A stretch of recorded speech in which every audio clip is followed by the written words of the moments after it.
AM 560 KBLU. Russ Clark with you, and as promised, George Braun's on the line. Good morning, sir.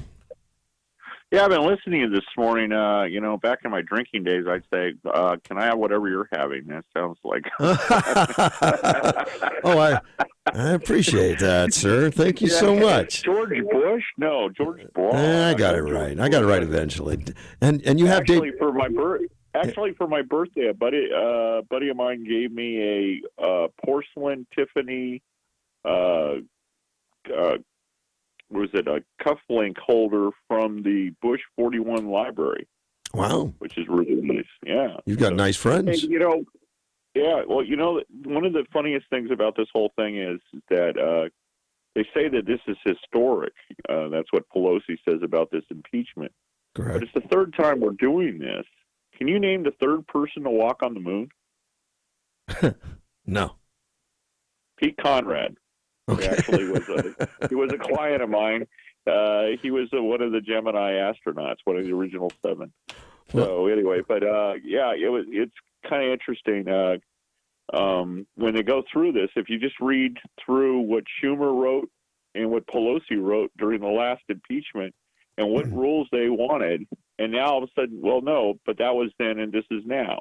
I mean, Clinton was convicted of 11 different charges. I mean, now, and was disbarred, the first sitting president ever to be disbarred. So anyway, today we've got one of our favorite guys. I thought it was just apropos because of the Second Amendment thing in Richmond, Virginia yesterday, which everybody told us was going to be just a horrible bloodbath of white supremacists and KKK, and apparently the only person who ever wore a hood was the governor and Northrop. And so, by the way, there was one arrest. Right.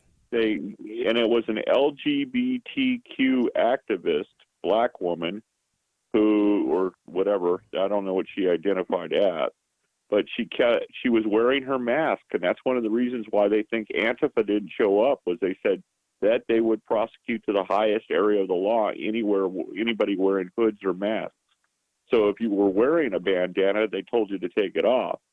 And this gal, I guess, kept putting it back on, and finally the third time they arrested her. Yeah, anyway, well, you've got David Keene from the Washington Times and probably, the founder of CPAC, the founder of the American Conservative Union, probably one of our favorite guests. And David? Good morning. You there? Here. David? He's here. You got him? He's online. David, can we hear you? Pardon? David. What happened to David? I thought you had him. I did. I do. He's online too, but I'm here. Oh, he's there. Go ahead, George. There he is. Okay, David, you're on. Well, that's good to know. Well, you talked about Richmond, and very interesting. Look at what we call the mainstream press this morning, and there's virtually no mention of the Richmond second. To the time it took place, you had the governor, just about everybody else you can think of. David, can you get a little bit better place? We can barely hear you. Pardon? Yeah. You're breaking up. Can we get you to move around a little bit? Yeah, hang on. I'll get to hopefully a better place. Yeah, so one of the things I was talking about the impeachment thing this morning, Carl Sandburg said the best line, and I looked it up, which is, if the facts are against you, argue the law. If the law is against you, argue the facts. That's funny. If the law and the facts are against you, pound on the table and yell like hell. And I guess that's what Schumer's doing. Okay, is this better? It is better. That's much better. Yeah, David, tell us about, because this was a Second Amendment thing. The press basically said that this was going to be white supremacists. They were hoping for a Charlottesville, which, if you remember was... Yeah, go ahead. That, as I said, as I started to say, prior to the time that the rally took place, you had massive coverage of the dangers that were inherent in all of these gun nuts, as the governor and others described them, getting together. Governor Northam of Virginia declared it a state emergency. They brought in all kinds of police and National Guard and everybody else to contend with these dangerous people. And as it turned out, as George mentioned in the opening, the only person arrested was a nutty left-wing woman who wouldn't take her mask off. There were no other arrests. It was peaceful. There were 22 to 25,000 people in front of the Capitol in Richmond, and had it not been for the governor's attempt to demonize and make people think it was going to be dangerous, there probably would have been 40,000 people. Really? And the interesting thing is that since it was peaceful, those 25,000 people are being ignored by the press. The Washington Post doesn't have anything on it. Most of the major media doesn't, because it wasn't news, because it was conservatives, believers in the Second Amendment, getting together to demonstrate their concern about government overreach. And immediately the governor and his people announced that it was interesting, but they're not going to listen to those folks. Wow. And the fact that there was no trouble, does the governor now take credit for that because they did such a great job preempting it and getting ready? Yep. They can claim what they want. Although it's interesting because this movement in Virginia, when the governor announced that they were going to basically turn Virginia into New York in terms of the Second Amendment, we had over 100 jurisdictions announce and pass resolutions that basically said they would become sanctuary counties, sanctuary cities, enclaves, where these laws, if they were passed, would not be enforced by local law enforcement until the Supreme Court had a chance to make a decision as to whether they're constitutional or not. Most of them are basically unconstitutional, right. And Virginians around the state said we're not going to go with that. The governor, interestingly, and if there is an example of political hypocrisy in the country right now, Virginia is it, because when this happened, the governor and others, and particularly the Attorney General of Virginia, announced that this was an outrage because as elected officials, they had an obligation to enforce every law. These are the same people who are not enforcing the drug laws, who are not enforcing the immigration laws, have no problem with cities in Virginia or elsewhere, or counties, Fairfax County, for example, declaring themselves sanctuaries for immigrants. But if the Second Amendment becomes involved, all of a sudden, the people that favor that position are outlaws who have to be reined in. The governor threatened initially, said there'll be consequences. One of his allies said the governor could call out the National Guard to enforce these laws once they're passed. They haven't even been passed yet. Wow. So we have quite a affair going on in Virginia. The impact of all this, in spite of all the demonization, in spite of all the threats, is that some of the laws that the governor said were going to be in his package aren't in it because he knows the consequences are that they wouldn't be enforced and they would simply stimulate more Second Amendment voters to go to the polls in November. And that was my next question. And now Virginia's getting a lot of national coverage, and I would think that the national coverage they get is very helpful to conservatives, very helpful to pro-Second Amendment, and it's probably going to influence the 2020 election. More people don't want to become Virginia.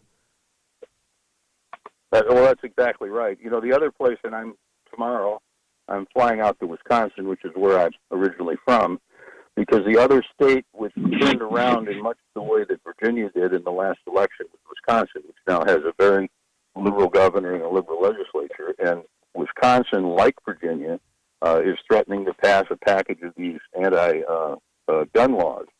So jurisdictions in Wisconsin, like those in Virginia, are now meeting to declare themselves sanctuary counties and sanctuary cities. The impact of all this is political because it is convincing people that votes count. Virginia turned around with very few vote changes, and with massive input of money from former New York City Mayor Michael Bloomberg, who spent something like $3 million in a few legislative races to give Democrats control of the legislature, and is now sort of collecting on that investment by getting support for his anti-gun packages. But in those states, it is very likely that what they're doing, like much else that they seem to be doing these days, is going to have a backlash that's going to hurt Democrats in the fall. Right. Well, one of the things is, we're seeing this all over the country. They're not enforcing what do they call fact of life laws. Urination, defecation in public, prostitution, drug sales, drug usage, and it's getting to where they'll enforce the law on your not paying your parking tickets on your car and tow that away, but they won't enforce against the person who breaks into your car because it's a property crime, shoplifting, a number of other things, and in the same breath, they're telling us that the cops won't show up for almost any crime, and then they want to tell us that they're not going to defend us. Period. I mean, it's scaring the heck out of people. Well, that's right. George, you unfortunately come from California, which is at the cutting edge of the new attempt to not enforce laws against criminals at all. Some cities out there, some jurisdictions have said that they won't enforce laws against people who steal less than $900 or $1,000 worth of goods. And in some stores out there have been reports that gangs of people come in, look at the price tags, and make sure that they're not exceeding the limit, and then just take it and walk out. The police won't even respond to these things. And a number of insurance companies have said that they're not going to provide business insurance to retailers in those jurisdictions because they basically just become free depots for people to go in and loot the products, and then the retail owner goes to the insurance company and says, you need to pay me for that. So they're not going to do it. That may get people's attention. But you're absolutely right. They are willing to enforce draconically laws against things that they don't like or to collect revenue for the city, but they are not willing to enforce laws that they don't like, drug laws, for example, laws against burglary and larceny, because they think criminals shouldn't be held responsible for what they do. So we're getting into a position nationally in some areas that is going to break down not just law and order, but the public's faith and trust in the government to provide one of the things the government is supposed to do, which is to provide domestic peace and stability so that people can function and live normal lives. That's a real problem in this country, and it's going to get much worse in part because of the people that are now being elected in many urban areas to do precisely that, to not enforce laws against criminals. And a lot of money is going into races like that from the likes of Michael Bloomberg and more specifically George Soros's forces to elect people who will, on the one hand, use the law to demonize people and views they don't like and go after those people and those views, and on the other hand, not enforce laws that they either don't like or that can be directed against people that they don't think should be prosecuted regardless. Crazy. David, sneak over a little side. You're sounding a little weird again. But one of the things, there you go. That's better. One of the things that we've seen is that when you have a lack of, the rule of law, you become into the area of the rule of man. And I'm hearing it from people in San Francisco, Los Angeles, that there are groups now that are hiring basically not even private people, but people that can't be arrested, homeless and stuff like that, if they're not going to enforce property crimes, what's the big deal? Go out and take all the tents that were on your block, throw them into a big truck, and threaten the people that are there that you will come back and do it again every single day and until they're gone. And there's nothing you can do if they're not going to. These are just property crimes under $1,000. How much would a temp cost? And they don't remember that we're going to a pre-modern society. The reason for these laws mostly are for health. Well, that's right, George. And the fact is that what many people forget is that there is a fine line between civilized and non-civilized behavior. You see it in San Francisco, where you'll talk to people about what's going on there, and they'll say, "Why would people act like that?" They act like that because there are a certain percentage of the people who, if there aren't rules, simply do whatever they want to whoever they want to do it and under whatever circumstances they want to do it. And we forget that sometimes. But the job of those who are in control of society is to create a situation in which average people feel safe and where norms are observed.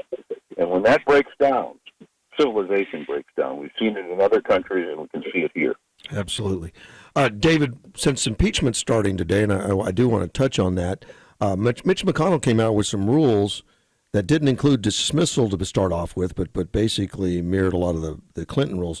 Did it surprise you he didn't go to dismissal, or is this a political reason that he's doing this, or doesn't he have the votes? I don't know the answer to that in terms of the votes. He has suggested in the past that he has the votes to do what he needs to do. And I think that the rules allow for a motion of dismissal at some point. So we'll see what happens there. But I think that I find if Virginia is enough for hypocrisy, Congress always is a great example of hypocrisy. And you see that in terms of the Democratic attacks on the rules that they thought were fine during the Clinton impeachment, in terms of when and how you might call witnesses and all of the other different things.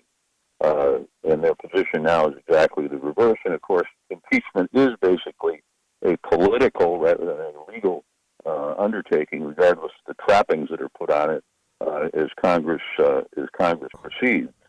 But the interesting thing about this impeachment is that it has had virtually no impact on public attitudes either for or against the president. Right. And the likelihood is that regardless of whether it takes a long time, which should upset a number of senators who wish they were in Iowa rather than chambers of the United States Senate, or whether it takes a short time, it's distracting from the country's business and does not seem to be having much impact, except that in some states it's energizing the forces that are for Trump. And I don't think, George, that many of these Democrats have really thought this through. You've got a majority of the people, or a plurality of the people who voted for and elected Donald Trump, who think this is a political showcase to try and get rid of an elected president. What would happen? What would happen if they, in fact, succeeded in throwing the president out prior to the next election? I don't think those 48% would take that. These are people who voted for Donald Trump because in many cases they were convinced that nobody cared about him, that the elite wanted to run the country without paying attention to their views.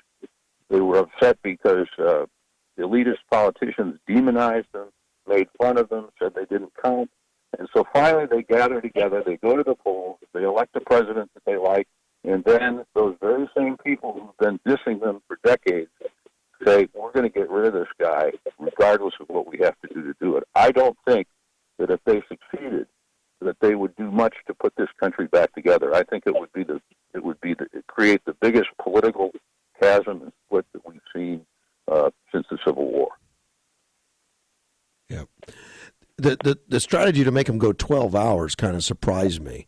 But the senators don't have an option. They have to sit there for the 12 hours. That's right. They're not under the rules, and they are a jury. And when the impeachment is in process, they have to be there, and they have to be quiet, and they have to listen until the time comes when they can submit their questions in writing. Yeah, Mitch is going to get scratched off a lot of Christmas cards because that's 100 of them. Well, we saw with Nancy Pelosi's attempt to leverage McConnell, that's a very tough thing to try and do. Yeah, and if it goes just the 5 days, is Mitch just trying to wear them out so they don't want to talk anymore? So they don't want any.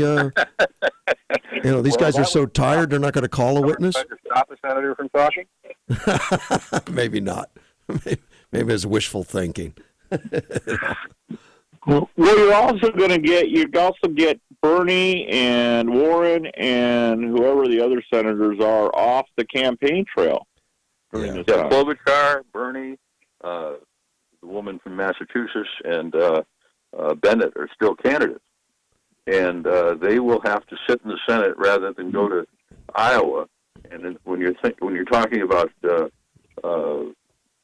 three of those, you're talking about people who are virtually tied in the Iowa caucuses right now, according to most polls, so that they are at a severe disadvantage against Joe Biden, who will be free to run around Iowa and say whatever it is he's saying. Which generally isn't even good for him, but okay.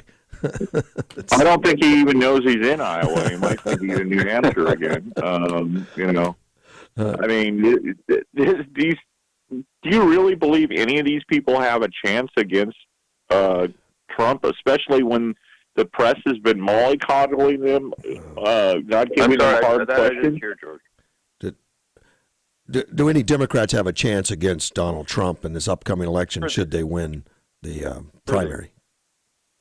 Because, a presidential election in this country, regardless of who the favorite is, it's a little bit like an NFL game. On any Sunday, any team might beat another team. And the country is relatively evenly divided. I think that Donald Trump, even absent the Democratic choice, has an even or better than even chance of being reelected. If the Democrats pick a flawed candidate, which appears likely, his chances increase. But remember, campaigns can turn, and they can turn quickly on a mistake by one side or something that happens externally that they can't control. So these kinds of things aren't over until they're over. George, I'm running out of time, my friend. Okay, just wanted to say thanks to Donna and for David for setting this all up. And David, good luck on the hunting, because usually you hunt when you're up in Wisconsin. So, anytime, George. Thanks, everybody. Right. And thanks